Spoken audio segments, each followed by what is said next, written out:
Okay, तो कल हमने इसके फर्स्ट 3 चैप्टर्स का इंट्रोडक्शन किया था briefly. Now we will continue with that. अभी next chapter is revolt of 1857. तो अब सभी ने इसको इसके बारे में सुना है, रिवोल्ट ऑफ 1857. और अब इसके ऊपर कई सारी कॉन्फ्लिक्टिंग थियरीज है, like whether you call it a war of independence. Actually, V.D. Savarkar had written a book about revolt of 1857, and the title was that it was the first war of independence. But point is, many historians dispute this because the revolt of 1857 was not regarding independence of India. पहली बात तो India जो है, the concept of India did not exist at the time of revolt of 1857. और मतलब India एक nation है, इसका नेशनहुड की फीलिंग और वो कई सारी चीजें होती है जिससे तुम एक कंट्री को डिफाइन करते हो और फिर उसकी आज़ादी के लिए लड़ते हो. तो वो तब नहीं आया था, वो इवॉल्व नहीं हुआ था 1857 में. So basically it was nothing but a rebellion. तो उसके बहुत सारे रीजंस थे वो क्यों एक नॉर्मल रिबेलियन था. उसका एक इम्पॉर्टेंट रीजन यही था कि it was confined to northern India, and it was more regarding specific local grievances, not about overthrowing the British. One from that is to check out the British from the soil of India. वो वैसे उस concept पे नहीं था. Okay, तो अब इसमें वो क्या था, वो बेसिकली अनरेस्ट क्यों शुरू हुआ था. तो उसमें वो बहुत सारे रीजंस हैं. हम अब उसके जब वो चैप्टर हम करेंगे तब उसके बारे में डिटेल में बात करेंगे. तो उसमें कई सारे का बेसिकली जो उसके कुछ मेजर रीजंस थे वो ये थे कि जो सिस्टम्स उन्होंने इंट्रोड्यूस किए थे ब्रिटिश ने, जैसे परमानेंट सेटलमेंट, रयोतवाड़ी, महालवाड़ी सिस्टम्स. तो इसकी वजह से जो रेवेन्यू था, लैंड का रेवेन्यू था, वो बहुत ज्यादा बढ़ गया था और उसकी वजह से इन जनरल डिसएंचैंटमेंट था. नाउ देखो, अब ये जो फ्यूडल सिस्टम इंडिया में इंट्रोड्यूस हुआ था ये बहुत पहले से हो चुका था. Now this practice started at the time of Satavahanas in the 3rd century AD in Deccan area, and then Guptas ने इसको शुरू किया था 4th century एडी ऑनवर्ड्स. लेकिन अब ये फ्यूडल सिस्टम ऐसे ही चलता रहा और आगे चल के ब्रिटिश गवर्नमेंट के टाइम पे भी वही फ्यूडल सिस्टम उन्होंने कंटिन्यू रखा, जिसमें उन्होंने जमींदार प्रॉपरली अपॉइंट किए. That is who are the zamindars? Basically they would be the intermediaries between the farmers and the government. So British would be concerned with the zamindars, not with the farmers. उनका ये government का ये था कि जमींदार ने इतना इतना हमको रेंट देना है. अब वो कहाँ से लाए, वो उसका लुकआउट है. तो फिर उसके लिए वो कुछ भी एक्सप्लॉयटेटिव प्रैक्टिसेस अपने एरियाज में यूज करते थे. इसमें ब्रिटिश टाइम के जमींदारी सिस्टम में और जो एंशिएंट इंडिया में पहले से जो जमींदारी सिस्टम चल रहा था उसमें एक बेसिक डिफरेंस ये था कि जमींदारी सिस्टम ब्रिटिश टाइम में वो एक कमर्शियल एक्टिविटी जैसा बन गया. Commercial in the sense it became a, now see जमींदार जो रहते हैं वो हमेशा एक एरिया के रहते थे और वो ट्रेडिशनली वहीं के थे. उनके लोगों, गांव के लोगों के साथ बॉन्ड्स बने रहते थे जनरेशन टू जनरेशन. तो ऐसा ब्रिटिश टाइम पे नहीं था. Now you can be a zamindar of anywhere as long as you have money. You can buy land, वो एक पट्टा खरीद लो और वहां के तुम जमींदार बन गए. तो इस वजह से तो जमींदार का लोकल बॉन्डिंग कुछ होता नहीं था और वो उसकी वजह से और ज्यादा एक्सप्लॉयटेटिव वे में बिहेव करता था. तो ये एक बेसिक डिफरेंस था. तो एक ये था. देन उसके अलावा ब्रिटिश ने जब अब इंडस्ट्रियल रिवोल्यूशन सबको पता ही है कि ब्रिटेन में आ गई थी. उन्होंने यहाँ के हैंडीक्राफ्ट बिजनेस को खत्म किया. तो वो सारे लोग बेरोजगार हो गए सिटीज में. वो एक्चुअली जो अर्बनाइजेशन होता है वो रर्बनाइजेशन हो गया in the sense that people were migrating back to villages. और विलेजेस में काम नहीं होता. इनफैक्ट वो अभी भी हुआ है लॉकडाउन और इसके पीरियड में. अगर तुम देखोगे तो अभी भी वही प्रोसेस हुआ था that people remigrated to their villages and towns from urban areas. Okay, so basically it ensured a ruralization of economy. अच्छा, उसके अलावा ब्रिटिश की कुछ और पॉलिसीज थी, जैसे द एनेक्सेशन पॉलिसी. उन्होंने कई सारे जो स्टेट्स अनेक्स किए थे, जैसे सातारा, झांसी, नागपुर और Awadh. Awadh was the last one, वो the final nail in the coffin. तो उस वजह से एक डिसएंचेंटमेंट इन जनरल बढ़ रहा था, लेकिन ऑफ कोर्स वो रिवोल्ट ऑफ 1857 का इफेक्ट साउथ साइड में नहीं आया था. It was confined to northern areas only. Okay. और बाकी की उनकी जो इकोनॉमिक पॉलिसीज थी कि that basically they wanted to promote industrial products manufactured in Britain in India. Actually East India Company पे गवर्नमेंट का और बाकी कैपिटलिस्ट जो ब्रिटेन में थे उनका भी प्रेशर था कि इंडियन मार्केट्स को ओपन किया जाए. बट एक्चुअली ब्रिटेन ने उसको एक गलती आयल से ये की थी इंडिया में रूल करते टाइम पे, that they only used it as a colony. They should have thought India as a market. अगर वैसा वो सोचते तो इंडिया में बहुत डेवलपमेंट, वो इससे इससे कहीं ज्यादा इंडियंस की डेवलपमेंट करते. उसका सिंपल रीजन ही है, मार्केट्स को डेवलप करने के लिए you people should have purchasing power. तो अगर लोग इंडियंस के पास परचेजिंग पावर होती तो ब्रिटिश मैन्युफैक्चर्ड गुड्स इंडिया में और भी ज्यादा बढ़ते, मतलब और ज्यादा बिकते. But they used India, and not only India but the parts of other parts of their empire also as colonies. Colonies का मतलब ये होता है कि basically they would be supplying raw material to British industries. उस sense में उन्होंने ये किया. अगर मे बी उस आइडिया डिफरेंट आइडियोलॉजी से ये करते तो शायद इंडियंस इंडिपेंडेंस भी नहीं मांगते, बिकॉज वहाँ यहाँ डेवलपमेंट हो रहा होता. Who knows. ओके.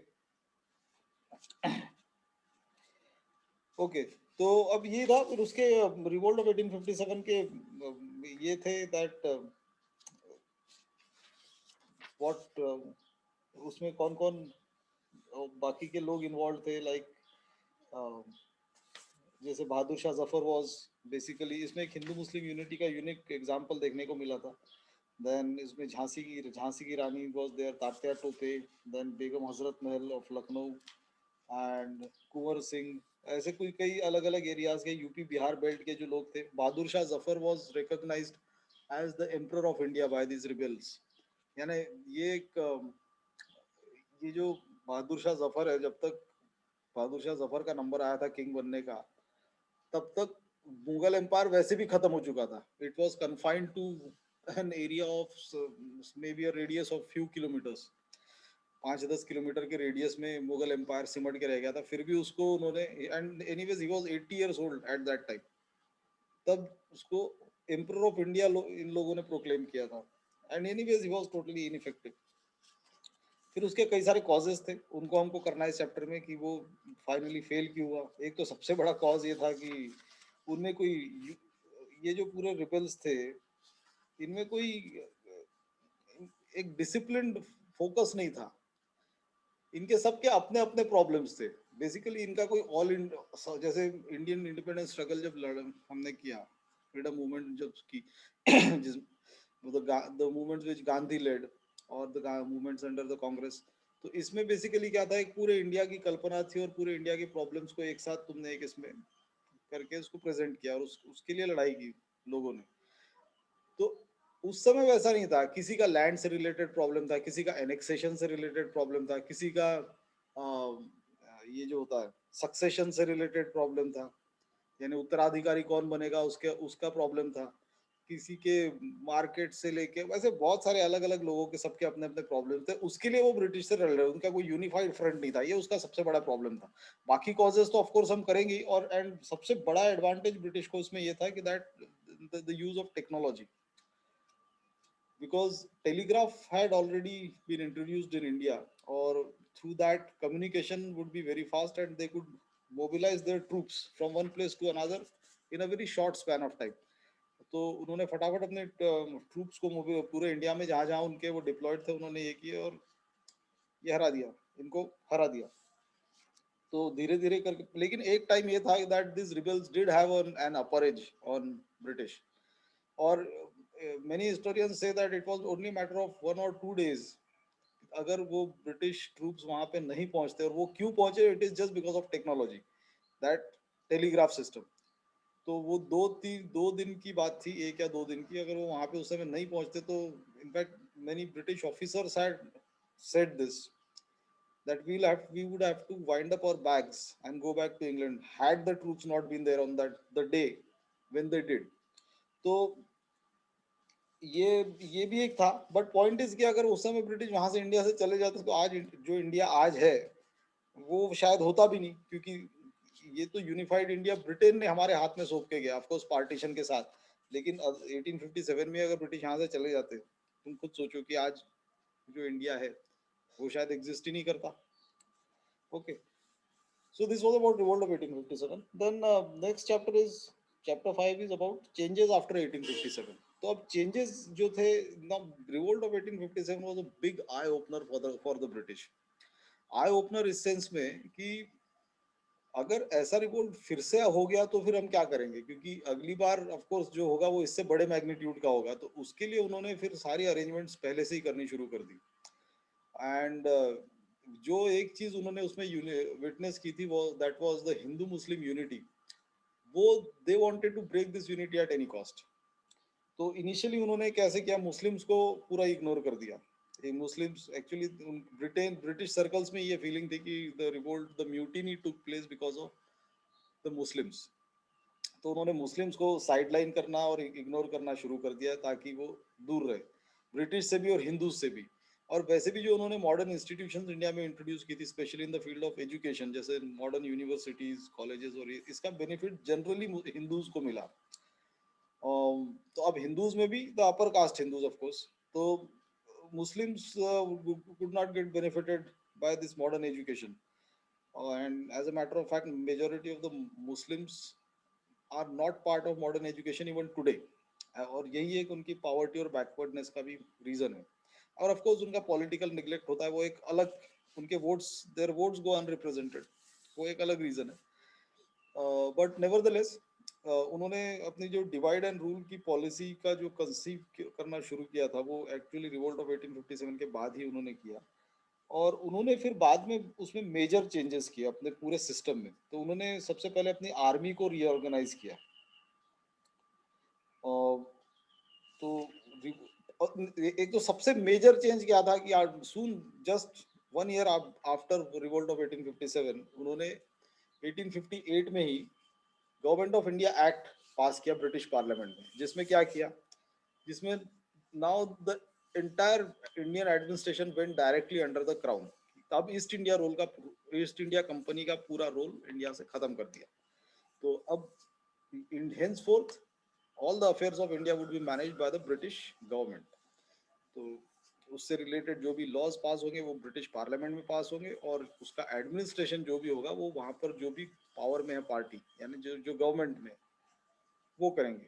तो ये उसका सबसे बड़ा मेजर चेंज था। फिर उससे एसोसिएटेड उन्होंने बाकी के चेंजेस किए, जैसे they made changes in the army, they made changes in the councils itself. Council यानी अब उन्होंने सोचा कि हम यहाँ पर डेमोक्रेटिक इंस्टीट्यूशंस धीरे धीरे इंडिया में इंट्रोड्यूस करेंगे, तो उसमें हम इंडियंस को इन्वॉल्व करेंगे ताकि हमको पता लगे इनकी क्या प्रॉब्लम्स है, एंड इंडियंस को भी लगे कि इनके लोग गवर्नेंस में इन्वॉल्व है। ऐसा ये पूरा एलियन रूल नहीं दिखे। एक तो एलियन रूल देखने में भी एलियंस का ही रूल लगता था ना, बिकॉज ब्रिटिश उनका रेशियली भी वो अलग थे। तो रेशियली भी वो लाइक गोरे एंड काले, like you can see the difference. Indians को कहीं आगे चल के ऐसा ना लगे कि हम टोटली दूसरे लोगों के कंट्रोल में है।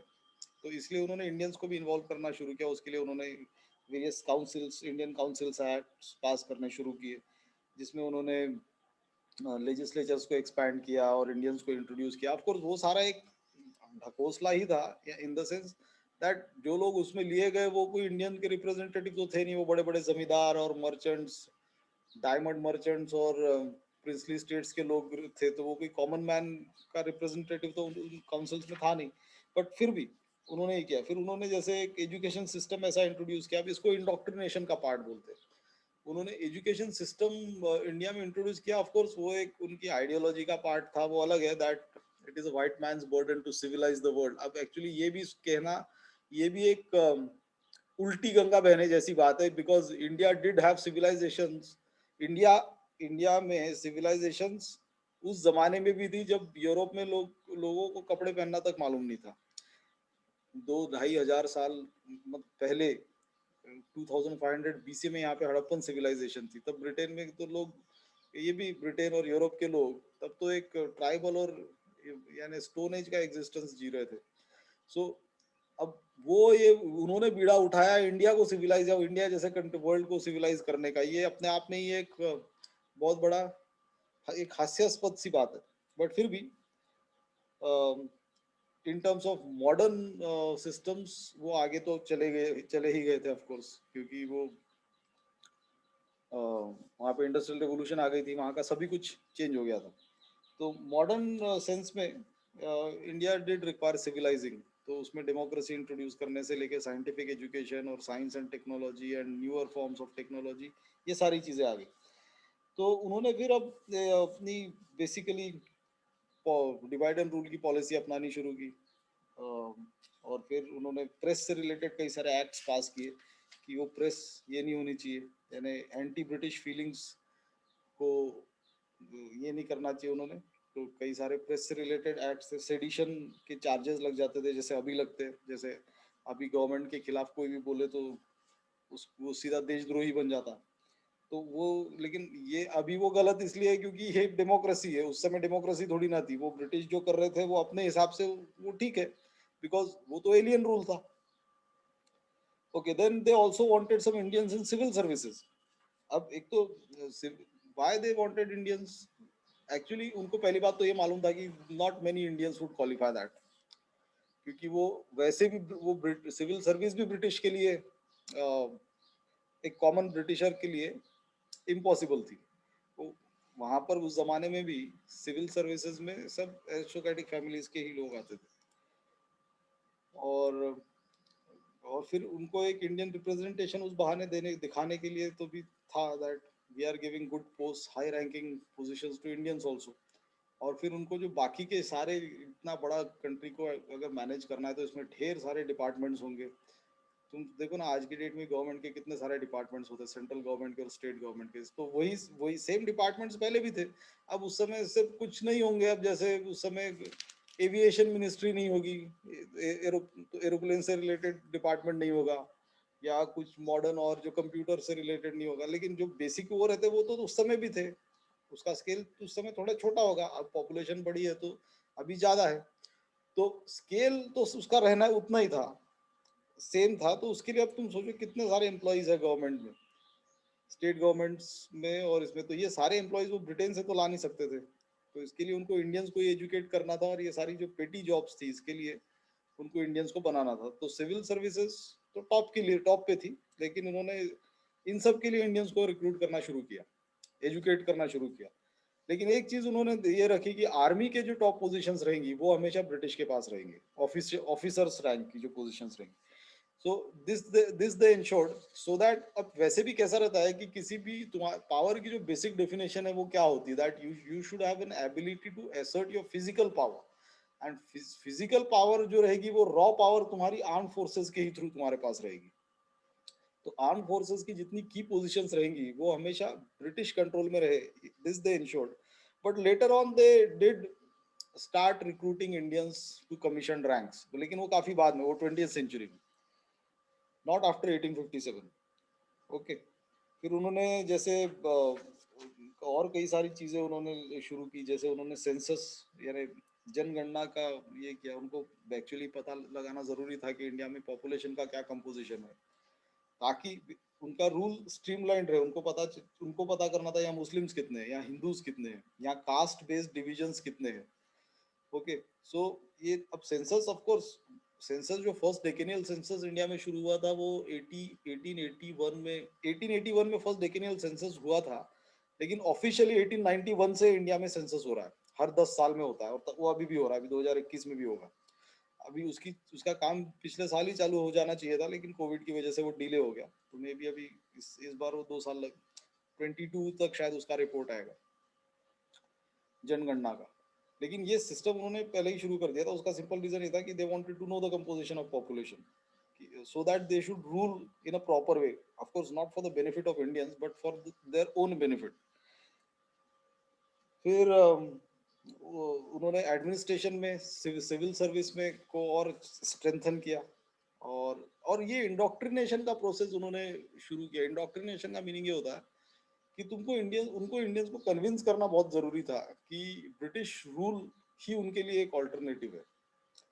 क्योंकि अब ऐसे तो कई राजे महाराजे आए और गए, ये सब इंडियंस ने देखा था, लेकिन ब्रिटिश का कोई रिप्लेसमेंट नहीं हो सकता, this they wanted to convince in any ways. तो वो कैसे कन्विंस करेंगे? तो वो दो वे में कन्विंस हो सकता है। एक तो तुम्हारे पावर से, might, you will have to show your might.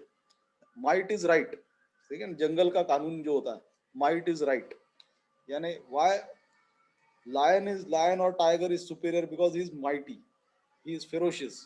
तो एक तो वो दिखाना था दैट हम माइटी है, we have a strong army, we have a strong force and we are very powerful, so हमको हराना तो इम्पॉसिबल है, that is we are invincible, उसको इनविंसिबिलिटी बोलते हैं। और फिर उनको इसके साथ ही एक और चीज भी बतानी थी इंडियंस को, that is we have a benevolent character of rule. Benevolent का मतलब ये होता है कि basically we have a basic wish to do good for Indians. तो हम इंडिया में, हम इंडियंस को एजुकेट करना चाहते हैं, हम इंडियंस को मॉडर्न इंस्टीट्यूशंस देना चाहते हैं, ठीक है, हम तुम्हारे सोसाइटी में रिफॉर्म्स करना चाहते हैं, ठीक है, तुमको यहाँ फैक्ट्रीज लगाएंगे, हम सिटीज बनाएंगे, सिविक कम्युनिटीज देंगे। So that is we have a basically benevolent kind of attitude towards India. तो हम, उनका ये कहना था कि we have benevolence as well as we are invincible. समझ रहे हो?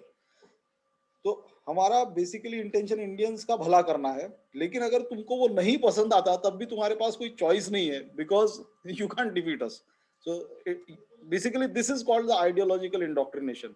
तो उन्होंने इसको शुरुआत से ही, तो ये जो जैसे कलेक्टर का ऑफिस होता है, कलेक्टर के पास ज्यादा पावर्स देनी हो, तो उनको एक जैसे दिखाना था कि एक डिस्ट्रिक्ट लेवल पे ही एक इतना बड़ा पावरफुल ऑफिस होता है, यानी वो माई बाप होगा सबका, ठीक है। तो पूरे कंट्री के लेवल पे जो वॉइस रॉय होगा वो कितना बड़ा पोजीशन होगा। इनफैक्ट उन्होंने जो बिल्डिंग्स भी बनानी शुरू, जो मेगा स्ट्रक्चर्स बनाते थे वो, अब तुम खुद राष्ट्रपति भवन को देखो, राष्ट्रपति भवन एक कितना ह्यूज स्ट्रक्चर है, इतनी ह्यूज बिल्डिंग है, यानी उसका जो पोर्च है वही 5 मंजिल ऊंचा होगा, उसके जो पिलर्स है जहाँ से तुम एंटर करते हो। So basically it's a huge and gigantic building. तो अब देखा जाए तो कॉमन सेंस के हिसाब से भी देखा जाए, एक इंसान को रहने के लिए क्या इतने बड़े घर की जरूरत है? वहां तो बड़े बड़े राक्षस रह सकते। तो वो बनाया क्यों जाता था? वो इसीलिए बनाया जाता था कि basically they wanted to show that grandeur, you know, grandeur, this word you might have heard. Grandeur का मतलब ये होता है कि एक हमारा एक और that we are so huge, so mighty. This just a minute.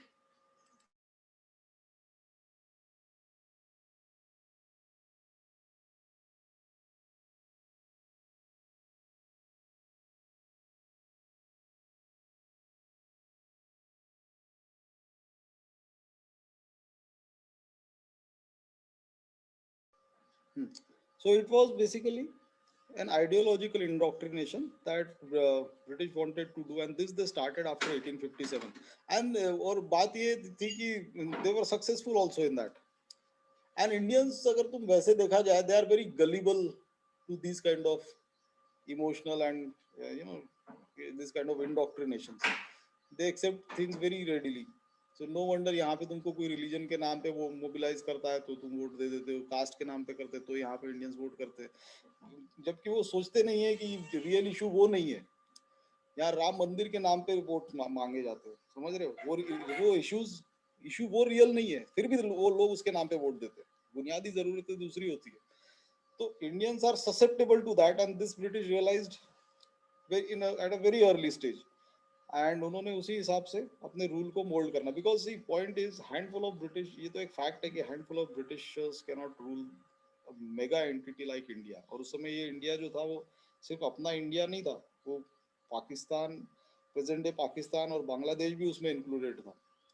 तो इतनी ह्यूज एंटिटी को कुछ ब्रिटिश लोग नहीं रूल कर सकते थे, तो उनको वो रूल करेंगे किस बेसिस पे? So that was basically the basis was the ideological indoctrination, that is you'll have to convince Indians that British rule is good for you, and Indians were convinced. In fact, जब Indian national Congress बनी भी थी 1885 में, it was not for, उनकी demand को India को independent कराने की थोड़ी ना थी। जब इंडियन नेशनल कांग्रेस बनी थी 1885 में, दे वांटेड एक्चुअली, वो इस एटीट्यूड से बनी थी कि ब्रिटिश रूल यहाँ पर जो है वो एक एलियन रूल है, तो वो बहुत दूर से यहाँ पे आए इंडिया को रूल करने के लिए, तो उनको इंडिया के प्रॉब्लम्स के बारे में पता नहीं है। So our job is basically to enlighten the British with the real issues of India so that they could govern us in a proper way. ये इस एटीट्यूड से कांग्रेस बनी थी, सोचो। उसमें इंडिपेंडेंस और ये सब की जो डिमांड्स है वो सब तो बहुत बाद में आई। इनफैक्ट पूर्ण स्वराज रेजोल्यूशन तो 1930 में पास हुआ था, 1929 के सेशन में पास हुआ था, Lahore session, in which Nehru himself was, Jawaharlal Nehru was the president of that session. तो तब पूर्ण स्वराज रेजोल्यूशन पास हुआ और उसके 17 साल बाद तो स्वराज मिल भी गया, इंडिपेंडेंस मिल भी गया। तो you can think that so long independence was not on the cards till 1930. You're getting it? They only wanted concessions कि कॉन्स्टिट्यूशनल रिफॉर्म्स करो, इंडियंस को इन्वॉल्व करो एंड ऑल दिस थिंग, वो हम करेंगे आगे। उसमें क्या क्या डिमांड्स थी। So this was the level of ideological indoctrination and इसका बहुत लॉन्ग लास्टिंग इम्पैक्ट इंडियंस पे रहता है। इंडियंस आज भी हिंदू मुस्लिम के नाम पे वोट देते हैं। तुम सोचो क्या वो एक बुनियादी जरूरत है? कोई वो वोट नहीं देता इसके नाम पे कि यहाँ पे सड़कें बनाए कि नहीं, स्कूल्स बनाए कि नहीं, हॉस्पिटल बनाए कि नहीं। ये कोई बेंचमार्क नहीं है गवर्नमेंट या किसी जो भी गवर्नमेंट है उसका, उसको आंकने का। यहाँ पे बेंचमार्क्स क्या है इंडिया में? कास्ट, रिलीजन, फिर वो ऐसे फर्जी इश्यूज, फर्जी राष्ट्रवाद, और इन सब चीजों पे लोग ज्यादा वोट देते हैं। इंडियंस की वो कैरेक्टर ही इंडियंस का, आप क्या करें, वो दुर्भाग्य है। हर कंट्री में ऐसा नहीं होता। ओके, तो इसका खूब फायदा ब्रिटिश ने उठाया। Alright, so these were some of the changes after 1857. अब इसमें उसका जो नेक्स्ट, ये जो नेक्स्ट चैप्टर है, सब मेजर आर्म्ड अपराइजिंग्स। अब देखो, जब कोई कोई भी इंडिया एलियन रूल इंडिया में रूल आके राज करेगा तो ऑफ कोर्स वो अपने इंटरेस्ट के लिए करेगा। तो सारे लोग खुश तो उससे हो नहीं सकते। तो इंडिया में कई सारी आर्म्ड अपराइजिंग्स भी हुई है, आर्म्ड रिवोल्ट्स भी हुए हैं, और ऐसे भी कई सारी मूवमेंट्स हुई है। तो उसमें कुछ ट्राइबल अपराइजिंग्स थी, कुछ पेजेंट अपराइजिंग्स थी। ओके, लेकिन एज सच इन अपराइजिंग्स की वजह से ब्रिटिश को कोई फर्क नहीं पड़ता था, क्योंकि ये बहुत लोकल और छोटे एरियाज पे होती थी। और you can imagine the might of British army, उनका इतना बड़ा जखीरा जो आर्मी का था विथ मॉडर्न वेपन्स, और ये तो ये इन अपराइजिंग्स को बहुत इजीली सप्रेस कर देते थे। But nevertheless these uprisings did happen. ठीक है, तो कुछ आर्म्ड अपराइजिंग्स थी, फिर जैसे वहाबी मूवमेंट थी। तो वहाबी मूवमेंट एक मुस्लिम्स में मूवमेंट थी। It was basically to inculcate some socio political consciousness among the Muslims. Okay, तो इन मूवमेंट्स में जो है, इनके सबके अलग अलग मूवमेंट्स के अलग अलग ये थे। एक कुका मूवमेंट थी। It was basically Anglo Sikh war के बाद सिक्स में एक अवेयरनेस के लिए मूवमेंट थी that British rule is not good for India, Indian should.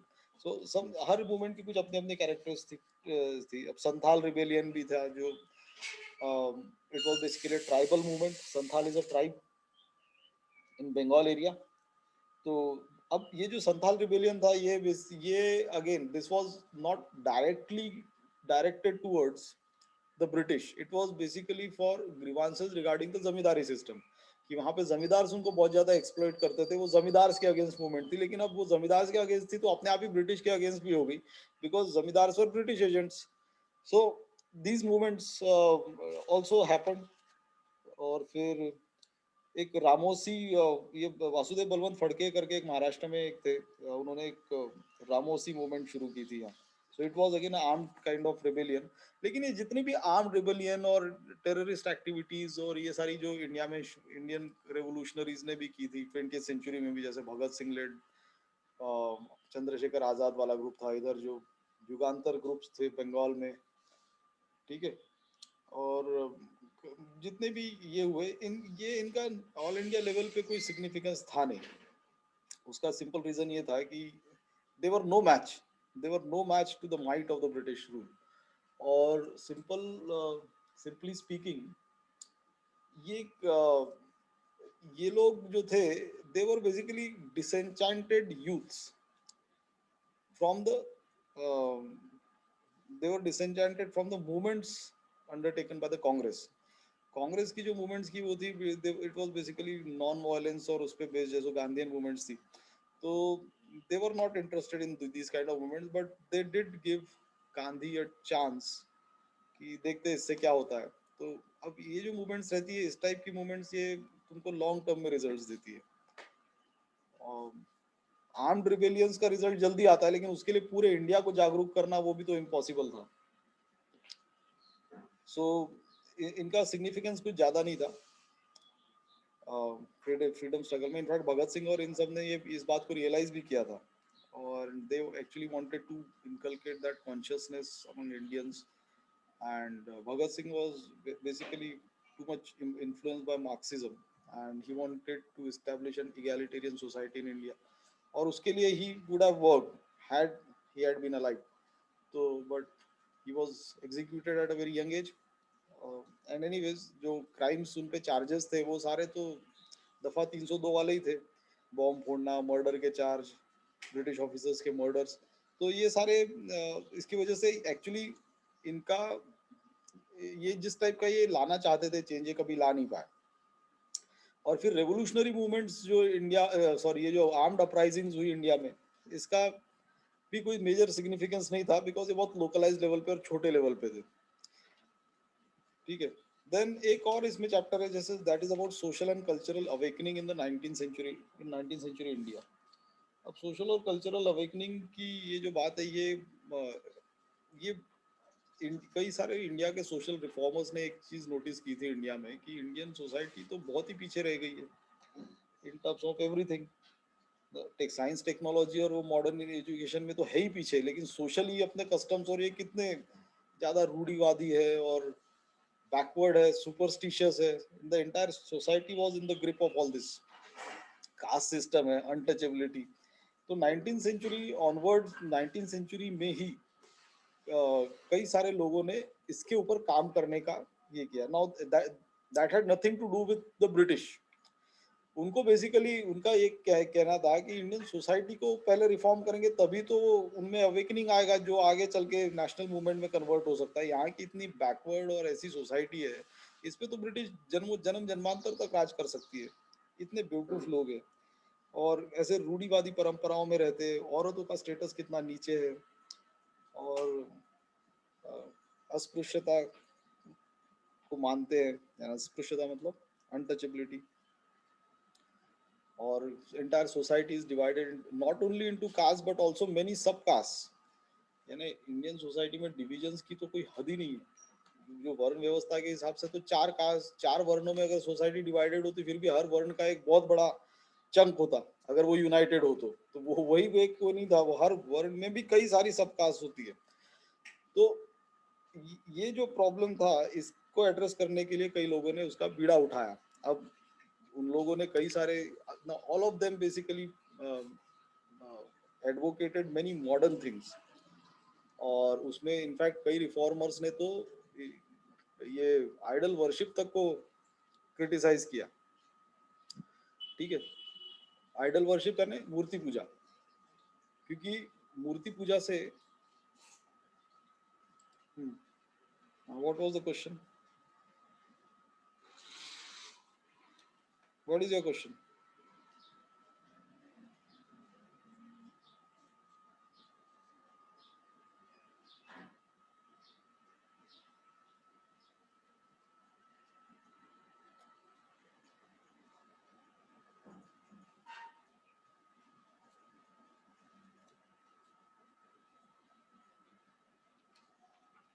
ये सब इंडिया में ही क्यों हुआ, इसके ऊपर तो अलग रिसर्च करना पड़ेगा यार। उसके एक्चुअली कैसा है ना कि इंडिया में माइग्रेशंस, मतलब what I have understood out of it is, जैसे इंडिया में why this rigid caste system और varna system exist, the reason is यहाँ पर माइग्रेशंस उल्टी नहीं होती थी कभी।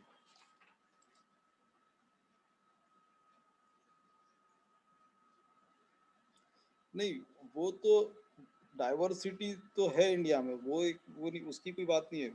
पॉइंट ये होता है कि इंडियन सोसाइटी कैसा एक इसमें रह गई है, कुएं का मेंढक कैसा रहता है, एक ही इसमें पड़ी, because they didn't know the world outside, they did not want to know the world. और उसका सिंपल रीजन ये था कि इंडिया का जोग्राफिकली और otherwise India is a very comfortable place to live. Why should someone leave India and go elsewhere? People came to India. India में हमेशा migration one side से हुई, उल्टी नहीं हुई कभी। Indians never went outside.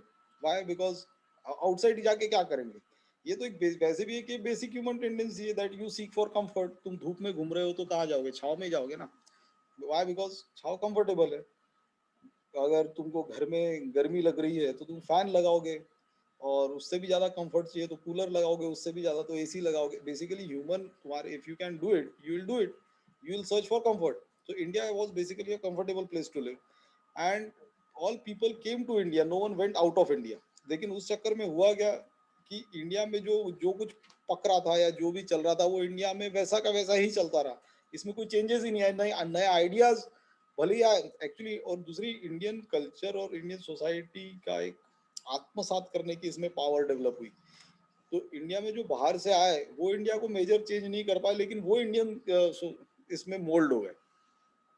For example, अब जो जैसे फॉरेन कुशंस आए इंडिया में, सपोज कुशंस आए, हून शाकाज, ये सब आए, ये इंडियन सोसाइटी में असिमुलेट हो गए, यानी दे गॉट क्षत्रिय स्टेटस। समझ रहे हो? दे did not bring their own culture and impose it on India. ये सिर्फ ब्रिटिश टाइम में ऐसा हुआ।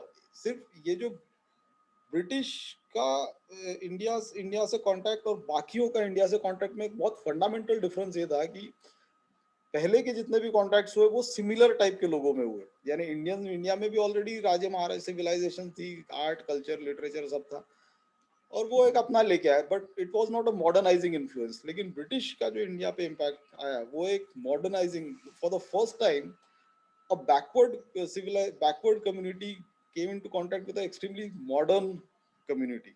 समझ रहे हो? तो उसकी वजह से एक major major impact Indian society पे आना शुरू हुआ इन टर्म्स ऑफ एवरीथिंग।